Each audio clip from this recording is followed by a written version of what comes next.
हाय, good morning students. कैसे हैं आप? तो आशा करता हूँ आप अच्छे हैं। और जैसा कि मैंने आपको बोला था कि आज से हम जो है जियोग्राफी स्टार्ट करेंगे। और आज हम जियोग्राफी का फर्स्ट चैप्टर जो है वो डिस्कस करेंगे। और चैप्टर का नाम है इंडिया, उसका साइज एंड लोकेशन। ठीक है जी। तो इससे पहले जो है अभी तक हमने दो बुक्स को रीड किया है, स्टडी किया है। और उसमें हमने सिविक्स में भी एक चैप्टर डेमोक्रेसी का, और हिस्ट्री में फ्रेंच रेवोल्यूशन जो है वो अभी तक पढ़ लिया है। ठीक है। तो आशा करता हूं आप सभी को, ठीक है, ये दोनों ही चैप्टर अच्छे से अब समझ में आ चुके होंगे। और आपने जो है इनकी अच्छी तैयारी कर ली होगी, क्योंकि अब आपको पता है एग्जाम भी होना है। तो जब भी एग्जाम हो आपके अच्छे मार्क्स उसमें आने चाहिए। कहीं भी फिर कह रहा हूँ, दिक्कत है तो लेक्चर्स आपके पास हैं, ऑडियो आपके पास हैं, उनको पॉज करिए, रिपीट कर करके सुनिए और अच्छे से उनकी तैयारी कर लीजिए। ठीक है। चलिए अपनी चर्चा को अब आगे बढ़ाते हैं और ज्योग्राफी के बारे में अब हम जानना शुरू करते हैं। तो ज्योग्राफी का जो फर्स्ट चैप्टर है, ये हमारे देश के बारे में, उसकी साइज और लोकेशन के बारे में हम जानेंगे। ठीक है। देखो बेटा, आप सोशल साइंस पढ़ रहे हो और सोशल साइंस में चार भागों में आपको सोशल साइंस जो है वो का जो नॉलेज जो है वो दिया जाता है। इतिहास का ज्ञान है, इतिहास के साथ राजनीति का ज्ञान है, तो और उसके साथ ज्योग्राफी और उसके साथ इकोनॉमिक्स। क्योंकि ये सारे पहलू हमारे सामाजिक जितने भी ये पहलू हैं, ठीक है, ये हमारे जीवन पे असर डालते हैं। इनका विशेष महत्व है और इसके बारे में हमारे को ज्ञान होना बहुत जरूरी है। ठीक है। सोशल साइंस में हम कोई बड़ा नया काम नहीं कर रहे हैं। हम इसमें सिर्फ जो हमारे को हमारे आसपास दिखता है ना, जो चीजें भी हमारे को हमारे सराउंडिंग में नजर आ रही हैं, उन्हीं के बारे में हम जान रहे हैं, उन चीजों को समझने का प्रयास कर रहे हैं। ठीक है। इंसान है तो इंसान को अपने आसपास की खबर होना बहुत जरूरी है। और इस खबर से खबरदार आपको यही सब्जेक्ट बनाता है। इसीलिए सोशल साइंस एक बहुत ही इम्पोर्टेंट सब्जेक्ट हो जाता है। मैं बार बार स्टूडेंट्स को कहता हूं कि कल को यदि आप अच्छी मेहनत करोगे तो यूपीएससी का एग्जाम होता है हमारे देश में, बहुत बड़ा एग्जाम है ये। तो यदि आप उसके लिए आज से मेहनत करोगे तो कल को हो सकता है कि आप उस लेवल के टेस्ट को क्वालिफाई करने में सक्षम हो जाएंगे। ठीक है ना। तो ज्योग्राफी, अब ज्योग्राफी को जानना क्यों जरूरी है?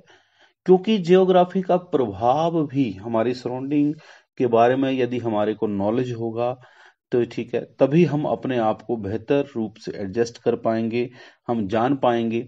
तो ये ज्योग्राफी सिर्फ और सिर्फ इंडिया तक ही कंसर्न नहीं है, हमारे अपने प्रांत तक ही कंसर्न नहीं है।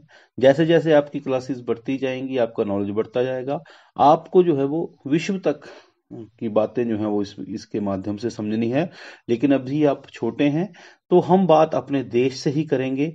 देखिए बेटा, पहले तो अपने घर का ज्ञान होना बहुत आवश्यक है, फिर आसपास के पड़ोसियों का, फिर देश का, है ना। तो इसलिए घर के वातावरण का पता नहीं होगा तो हम बाहर का कैसे जानेंगे। इसलिए पहले अपने देश के की ज्योग्राफी को समझना जो है वो इम्पोर्टेंट है। और उसी ज्योग्राफी में, इसी बुक में इस बार जो भी आप अपना थोड़ा सा चैप्टर देखेंगे, तो जैसे कि पहला चैप्टर सिर्फ जो है वो मैं आप भारत के साइज और उसकी लोकेशंस के बारे में जानेंगे। फिर फिजिकल फीचर्स, किस तरह से इसका डिवीजन है, उसके ऊपर ये दूसरा चैप्टर आएगा। फिर ड्रेनेज सिस्टम है, मतलब यहाँ की जो भी नदियां हैं, नदियों की क्या इंपॉर्टेंस है लाइफ में, कहाँ से कौन सी मेन मेन नदियां जो हैं वो बहती हैं, तीसरा चैप्टर उससे है। चौथा चैप्टर फिर आपका क्लाइमेट से रिलेटेड है। क्लाइमेट में आप जैसे कि अभी बरसात आने वाली है, ठीक है ना, मानसून चल पड़ा है, केरला पहुंच चुका है और बहुत जल्दी जो है वो हमारे एक दो दिनों में तो यहीं पहुंच ही गया है लगभग। समझ रहे ना आप बात को।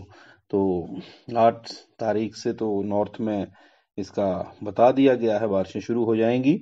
इससे पहले जो बारिशें हो रही थी वो अभी तक वेस्टर्न डिस्टर्बेंस। तो ये सारी चर्चा हमारी उस चैप्टर में रहेगी। फिर हमारी वेजिटेशन है, फॉरेस्ट है, उसके आगे के चैप्टर हैं, फिर पॉपुलेशन है। तो इस तरह से आपके ये सारे जो भी चैप्टर हैं वो हम वन आफ्टर अनदर जो है वो डिस्कस करने वाले हैं, ठीक है, इस एकेडमिक ईयर में।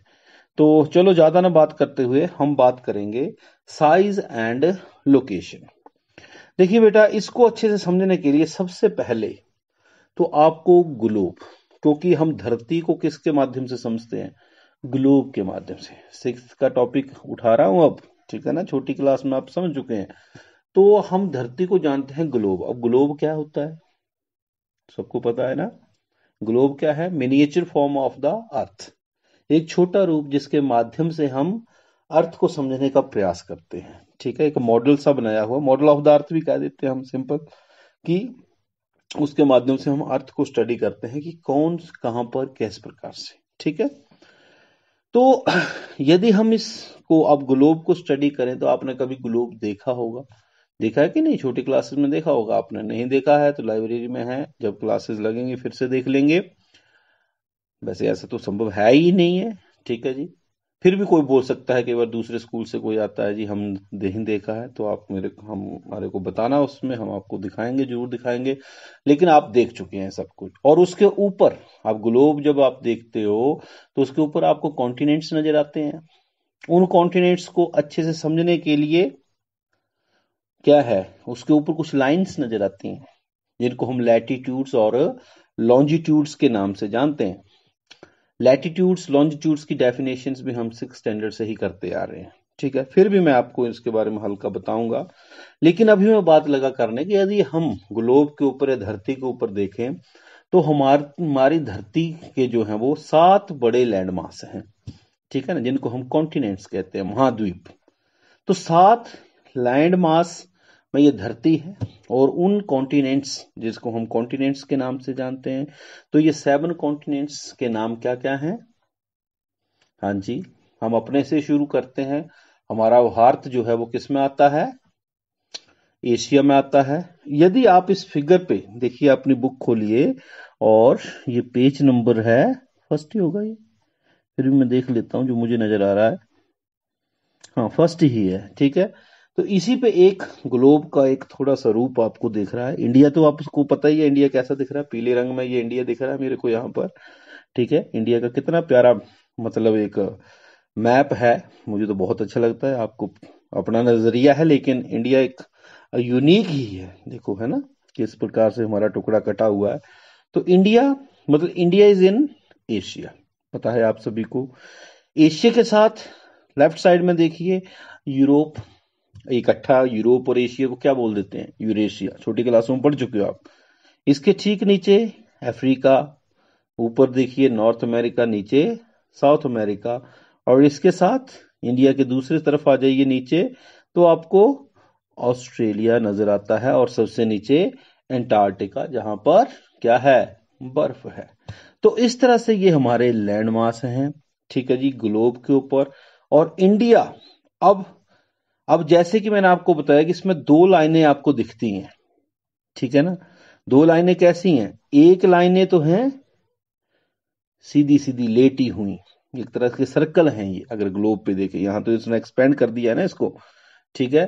तो सर्कल हैं, मतलब लेटीट्यूड्स, सिंपल भाषा में बोलूं हिंदी में, तो जो लाइनें लेटी हुई हैं, ठीक है। इक्वेटर कैसा है, पता है ना आपको, इक्वेटर है ना, धरती को अगर आप ग्लोब बनाओ, अपने अपनी पेंसिल से आप बनाइए ग्लोब, और धरती को 2 हिस्सों में बांट दीजिए, ठीक है ना। इक्वेटर, इक्वेटर सभी को पता है, और इक्वेटर लाइज एट 0 डिग्री, ठीक है जी।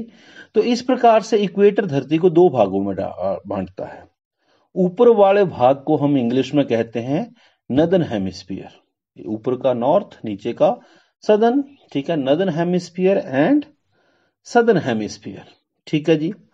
तो यदि अगर आप यहां पे भी देख रहे होंगे, तो देखो ये पैसिफिक है ना, सॉरी नीचे नीचे चले जाइए, इंडियन ओशियंस, अफ्रीका के, ठीक है ना, ये डॉट में है इक्वेटर दिखाया हुआ 0 डिग्री पे। तो इंडियन ओशन जहां लिखा है इसके ऊपर से देखो ये डॉटेड लाइन गुजर रही है, ये इक्वेटर दिखा रखा है इसने। ठीक है जी। तो इसके ऊपर का जितना भी हिस्सा वो नदर्न हेमिस्फीयर है, नीचे का सदर्न हेमिस्फीयर। ये तो हो गया वैसे, ठीक है जी, नॉर्थ और साउथ के हिसाब से।